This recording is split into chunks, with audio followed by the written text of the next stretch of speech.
Hey everybody, so today I'm working on my C6 Corvette here. I'm hooking up an amplifier, aftermarket amplifier, and running the power wire through the Firewall. So, I didn't like how other people were saying they cut into their boot here for the wiring harness. I felt like later on that wouldn't able to be waterproofed so well. So what I did was right here, just drill a hole, a 1/2 inch hole, and I'm running a 4-gauge wire through there. And I kind of pushed some of the wire loom through there.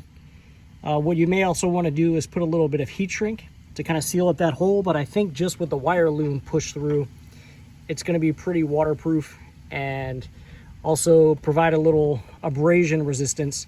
Although that is like a composite firewall, I don't think grounding out would be an issue. Shouldn't be, but you don't want to go cutting through your wire sheath anyways.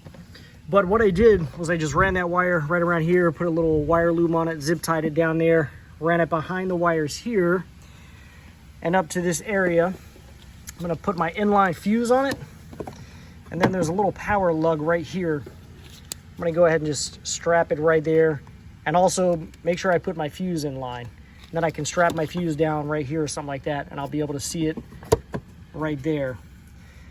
Something to that effect. But I think that's going to look pretty good. The reason why I didn't put it on my positive battery terminal is because that's what my battery terminal looks like. There's really nowhere for me to put it, so I'm going to run it right up here. But that's how I did it through the Firewall. I'll take you around the bottom side, show you what it looks like there, so you can see where it comes out near the wiring harness. So then underneath the passenger side of the car, this is where it's going to come out.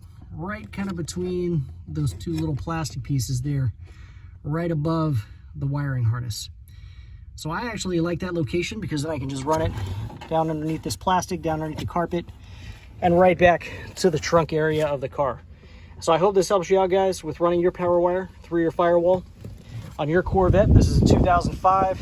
Any C6 Corvette would probably be very similar. But make sure you hit that like button, subscribe, and thank you very much for watching, guys.